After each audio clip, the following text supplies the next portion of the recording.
내가 누려왔던 모든 것들이, 내가 지나왔던 모든 시간이, 내가 걸어왔던 모든 순간이 당연한 것 아니라 은혜였소. 오늘은 잊어버리게 번성하게라는 제목으로 함께 은혜를 나누려고 합니다. 잊어버리게 번성하게가 뭐죠? 네. 예? 예. 고난은 잊어버리고 그리고 하나님의 축복된 인생을 누린다, 그런 의미인데, 이 두 가지 의미가 요셉의 이제 자녀들의 이름이에요. 자녀들. 그래서 요셉의 자녀가 누구죠?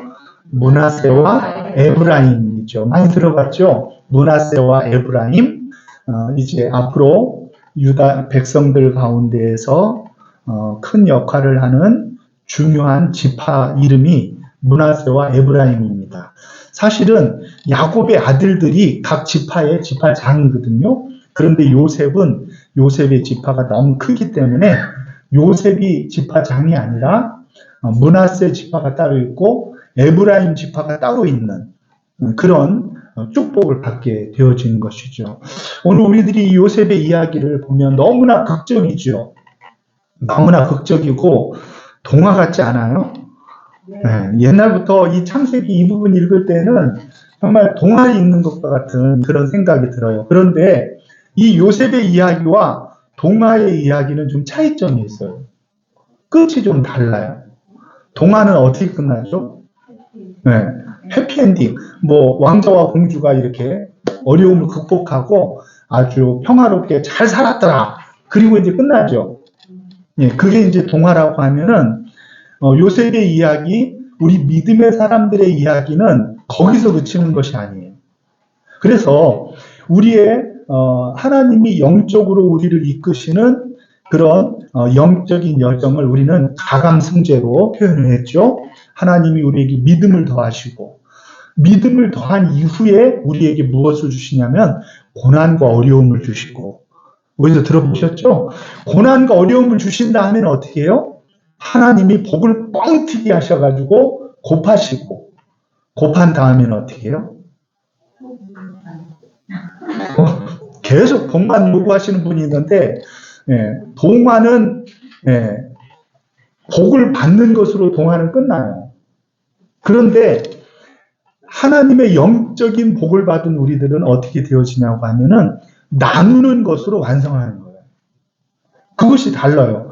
초대교회에 예수 믿는 사람들이 막 주님 앞에 나와서 헌신했잖아요. 그 헌신했을 때 그들의 태도가 어땠다는 거예요. 누구도 자기의 소유를 내 것으로 여기지 않고 교회와 어려운 사람들을 위하여 내놓는 헌신이 있었어요. 주님을 만나서 큰 은혜를 받고 축복을 받은 사람들은 언제든지 내가 이제 축복받았으니까 됐다. 내 신앙은 이제 완성됐다. 이렇게 여기지 않고 언제든지 받은 바 은혜를 나누어 주는 역사가 있었다는 거예요. 그래서 우리의 신앙을 가감승제로 그렇게 말을 하는 거죠. 요셉이 드디어 나눌 수 있는 축복을 받은 거예요. 그래서 보통 우리들이 다른 동화에서는 누가 축복을 받냐 그러면은 주인공이 축복을 받아요. 그런데 예수 믿는 우리들의 삶은요, 나만 축복을 받는 것이 아니라 내 주위가 축복을 받는 거예요. 내 주변이 축복을 받는 거예요. 요셉은 큰 사람이니까 애굽 전역뿐만이 아니라 애굽의 주변 나라들이 다 누구 때문에 복을 받아요? 요셉 때문에 복을 받는 역사가 일어나는 줄로 믿으시기를 바랍니다. 내가 예수님 잘 믿으면은 내가 복될 뿐만이 아니라 그래서 늘 주변이 복을 받는 거예요. 왜 그럴까요? 나눔이 있기 때문에 그래요. 하나님이 우리들에게 은혜를 주시면 우리는 그 은혜를 꿀꺽하고 아유 하나님 감사합니다 하고 끝나는 것이 아니라 그 받은 바 은혜가 우리 안에 역사해서 그 은혜를 나누는 역사가 일어나는 것이 믿음의 역사인 줄로 믿으시기를 바랍니다. 그래서 그런 차원에서 요셉이 자녀를 낳았는데 그 부인은 누군지 혹시 아세요? 부인? 요셉의 부인. 우리들이 요셉의 부인은 다른 부인들은 잘 아는데 요셉의 부인을 잘 몰라요. 우리 성경 50장 50절 41장 50절 같이 한번 읽습니다. 시작. 흉년이 들기 전에 요셉에게 두 아들이 나되 곧 온의 제사장 보디베라의 딸 아스낫이 그에게서 낳은지라. 아멘. 네. 이삭의 아내 그러면 누구죠? 금방 알아요. 야곱의 아내 누구죠? 그냥 빨리 안다 그래야지. 우리가 지금 방송 타는데 이걸 잘 모른다 그러면 안 돼요.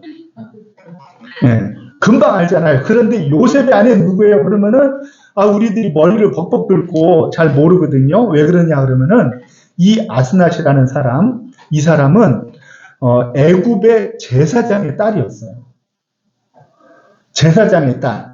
그러니까 어떤 의미로서 볼 때는 이 사람은 이방인을 섬기는 그런 제사장의 딸이기 때문에 간과하고 넘어가려고 하고요. 유대인들의 전승에 의하여도 이 아스낫이라는 여인에 대해서는 말이 굉장히 많아요. 왜냐하면은 다른 족장들은요, 다 그래도 믿음의 사람을 택한다는 의미로 동족에게로 가서, 친족에게로 가서 아내를 얻어왔잖아요. 그런데 요셉은 누구를 아내로 삼았다고요? 제사장의 딸인 아스낫을 아내로 맞이한 거예요. 여러분, 요셉이 했으니 옳은 것 같긴 한데 제사장의 딸을 아내로 맞이했다는 것이 불편한 사람들이 있을 수 있어요. 언제든지 불편한 사람들이 있더라고요. 노벨 평화상을 받아도 불편한 사람들이 있고 노벨 문학상을 받아도 불편한 사람들은 계속 불편함이 있더라고요. 그런데 이것에 대해서 태클을 걸고 문제를 삼으려는 사람들도 없지 않아 있어요. 그럼에도 불구하고 요셉이 이 아스낫하고 결혼하여서 자녀를 낳은 것이 문제냐라고 한다고 하면은 전혀 그렇지 않아요.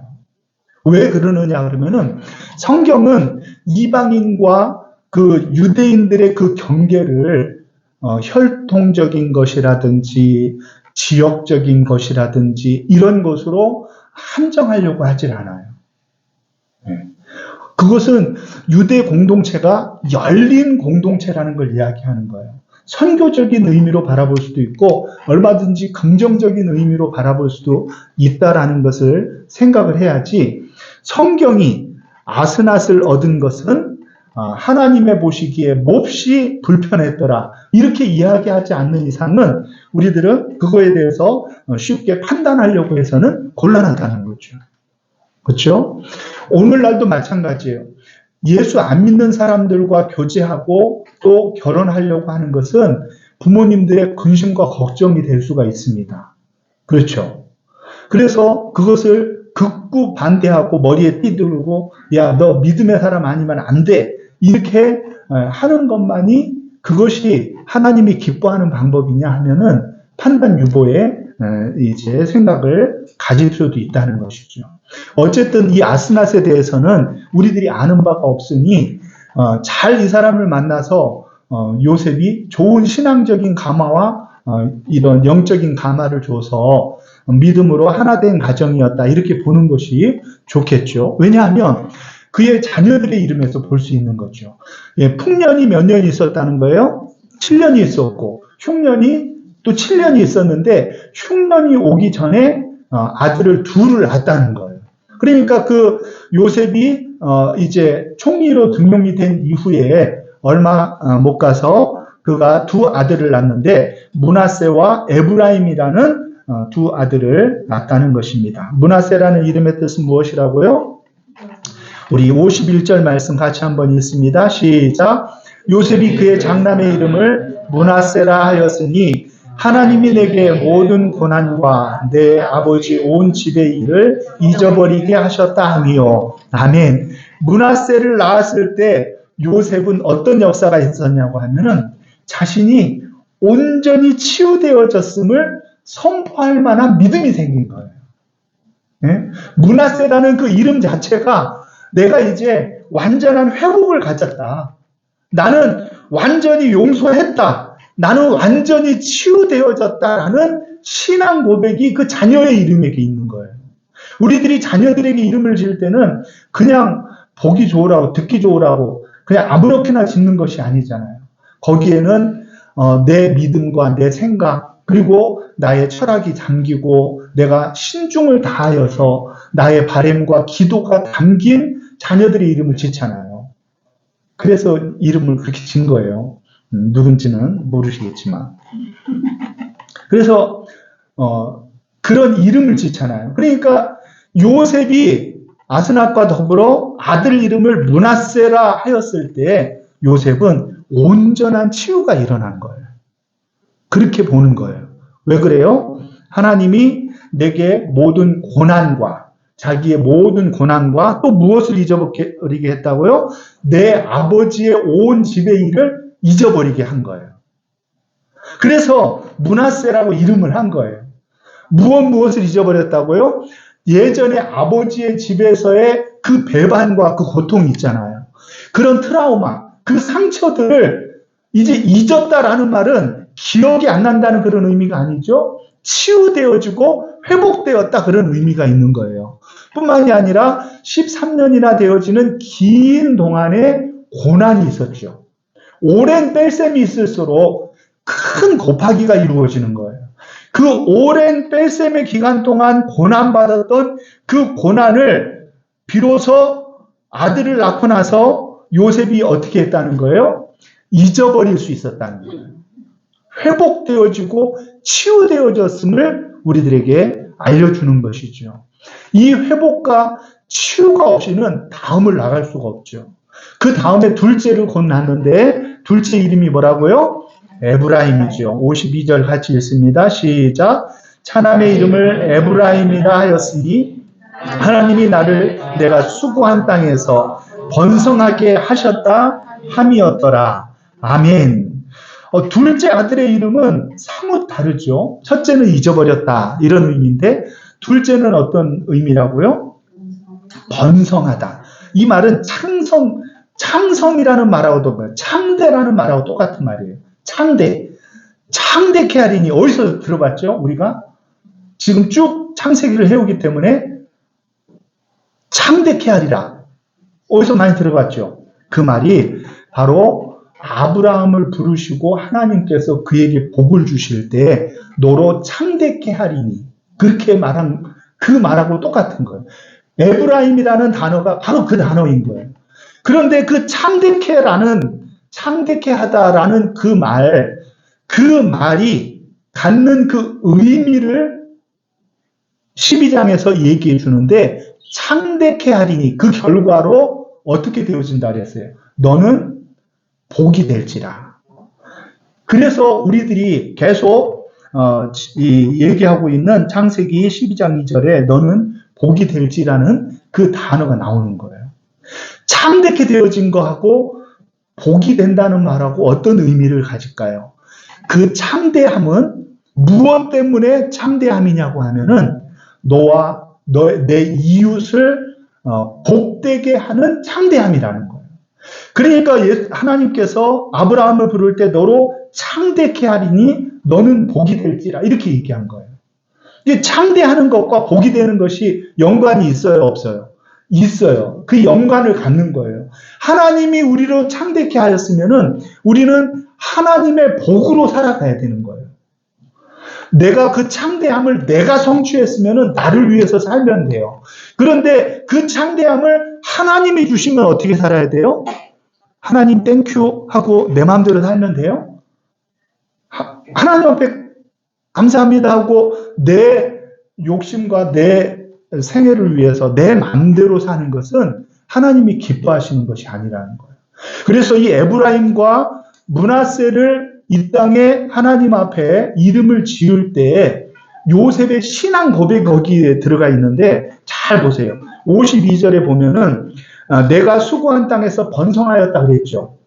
그때 그 앞에 단어가 하나가 더 있어요. 나를 내가 수고한 땅에서 번성케 하셨다. 그 앞에 뭐가 있어요? 하나님이. 거기에다가 동그라미를 쳐야 돼요. 하나님이 나를 수고한 땅에서 번성케 하셨다. 누가 번성케 하여 주신 거예요? 하나님이 하여 주신 거예요. 하나님이. 므낫세의 이름 앞에도 내게 있는 고난과 내 아버지의 온 집의 일을 잊어버리게 하셨다 그랬죠. 그 잊어버린 것이 요셉의 결단이에요.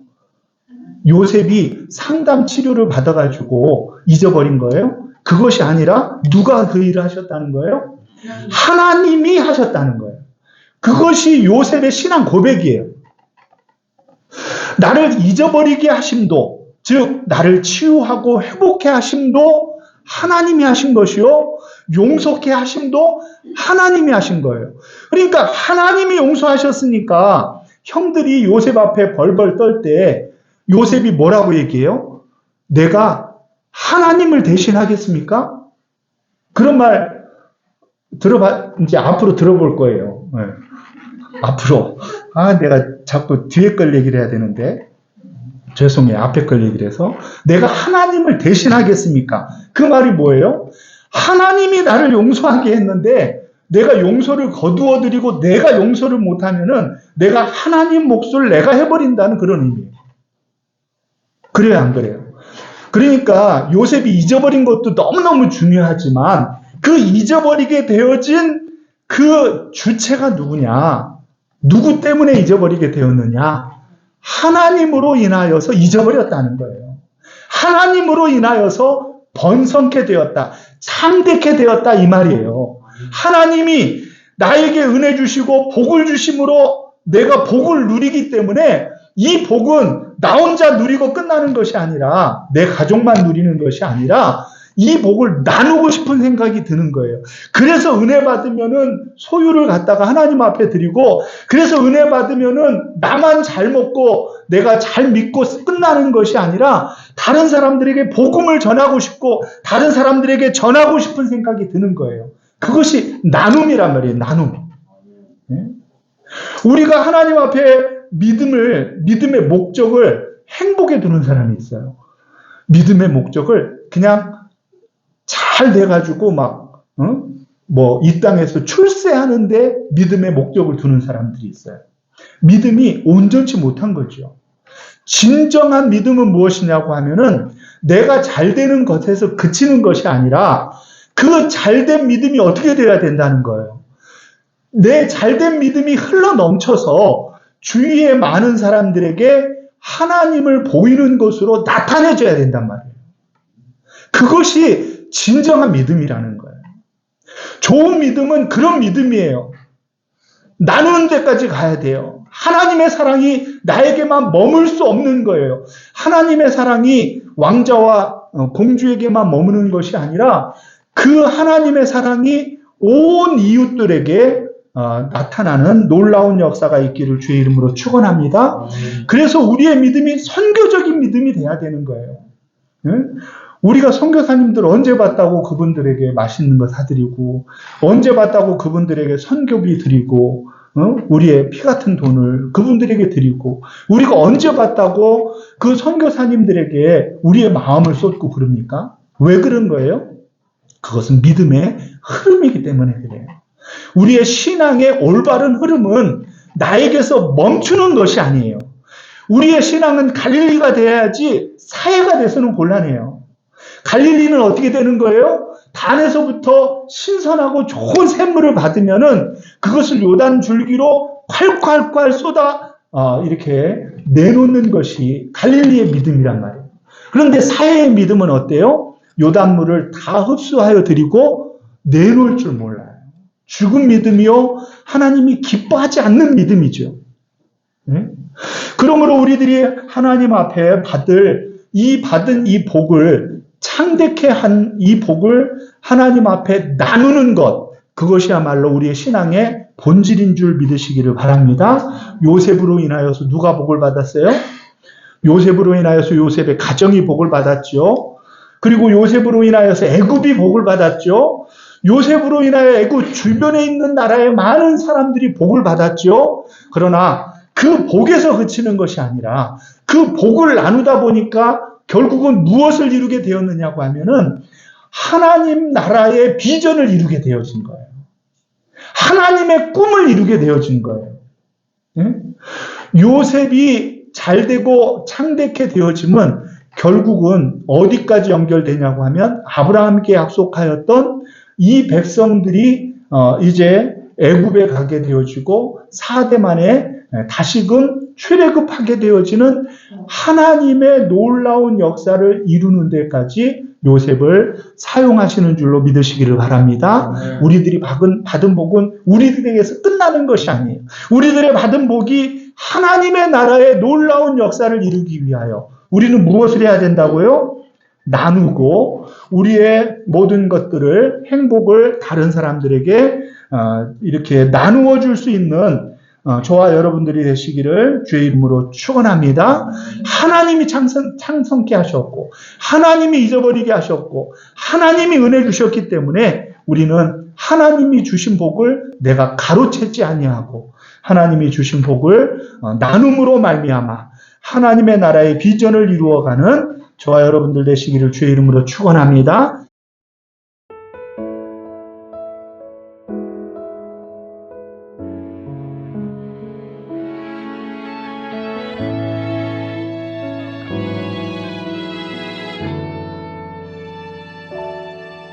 내가 누려왔던 모든 것들이 내가 지나왔던 모든 시간이 내가 걸어왔던 모든 순간이